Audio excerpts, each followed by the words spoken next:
Hi there, welcome again to Marvel Horse TV. And yeah, I want to do a video on something that may pique the interest of many of us. Um, that's if you could read that. Bear with me. Granit Xhaka's leaving.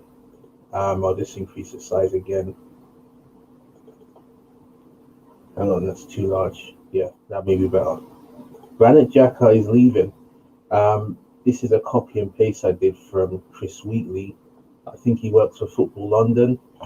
And yeah, Granit Xhaka's much maligned, but I think it's time he goes.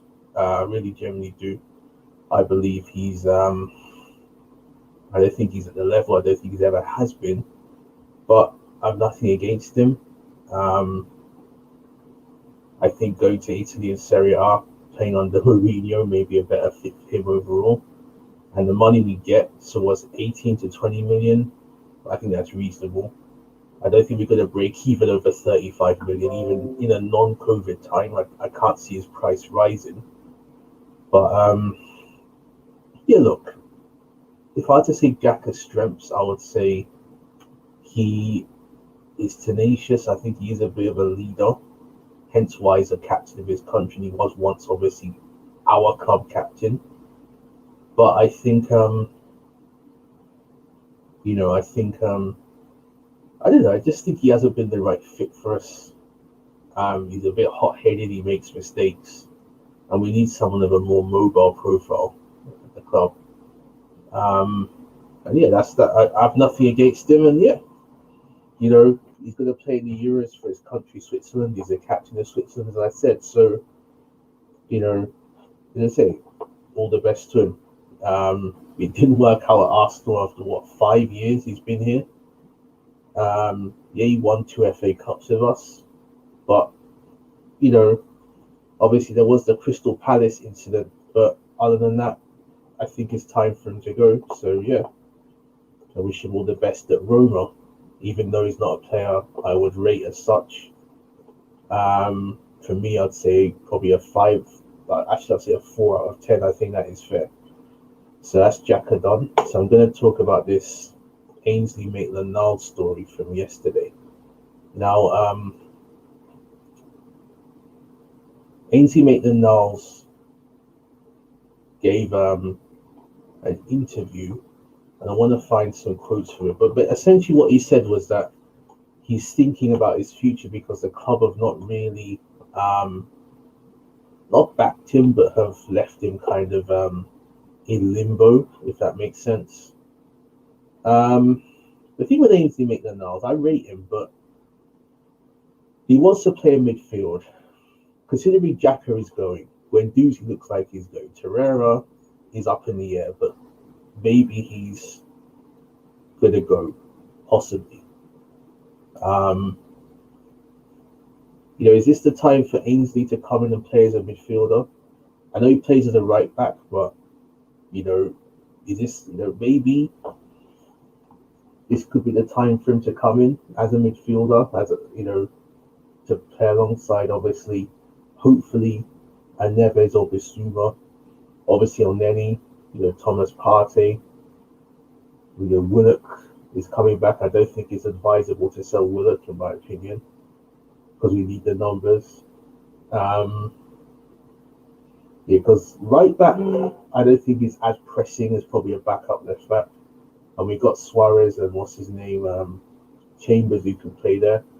And obviously Hector's still at the club. There's not much talk yet of him leaving. I think the thing with Maitland-Niles is that I don't think he'll probably be able to be a top level player, but I think he can be a good mid-level Premier League player. And yeah, I'd like to see him stay at the club, but I think he just wants some stability because he's 23 now. And when you're 23, you should really be starting to build in your preferred position. And I think the club needs to give. I think both he and the club need to sit down and say, all right, cool. We know that you've played left back, right back, left wing back, right wing back, and to be fair, we haven't really given him much opportunity in midfield. So we don't know what he can do there. I think he has energy, he can tackle, so I think he'll be a good box to box player. Um, I say keep him and play him in the midfield. I think he'll be a good option to add numbers there, especially since we probably have 3 players at least leaving in the central midfield. So that's just my view on Maitland-Niles. I can't find the exact quote of the interview that he said, but yeah, that's just my view on Maitland-Niles. I think he's an okay player. And yeah, I think he could add some value to us. So that's Maitland-Niles. And also I want to talk about Alexander Isak. So there's another story here I have. Just want to increase the size so everyone can see. Yeah, so Alexander Isak is a striker who plays at Real Sociedad in La Liga, of course, in Spain. And his goal scoring record is not that bad, to be fair. But, so I'm going to read some of the article from the Boot Room. He just enjoyed a great campaign in La Liga, scoring 17 goals in 34 games. That's 1 in 2. That's what you would say the level of a top striker, or the ratio of a top striker traditionally. Additionally, he was given some exposure in the Europa League competition. I think they lost to Man United, didn't it? I think he did a round of 32 or round of 16, I believe. So yeah, Isak is a popular name with Arsenal fans. And well, just the biggest copied and paste some stuff from Twitter. Now, my view on Isak is, yeah, he looks like he has potential, but do we need him? You know, Aubameyang is going to stay. Well, I know there's talk of him going to Chelsea, but I don't think that's likely.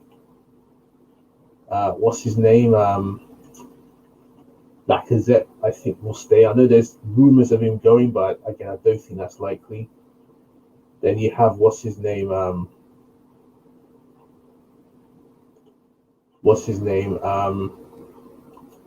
Balogun has signed a deal.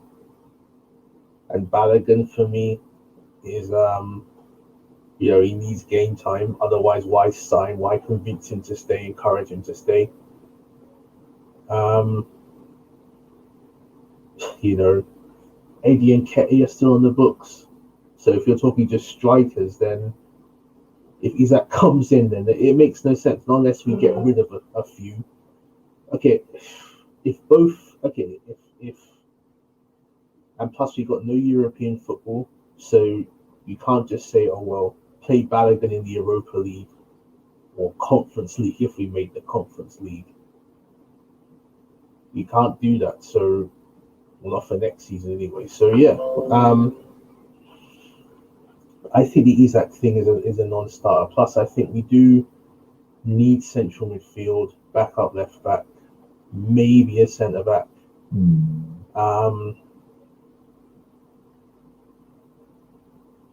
And possibly a right back, but I don't think the right back is as pressing as central midfield and centre back. So yeah, that's just my opinions. You know, Xhaka's leaving, as I say. I generally wish him the best, but I don't think he's ever been the right fit for Arsenal. Maitland-Niles, maybe we can convince him to stay and play midfield. And Isak, he has potential, looks like, but I don't think you need him. So yeah, so thanks a lot for listening, everybody.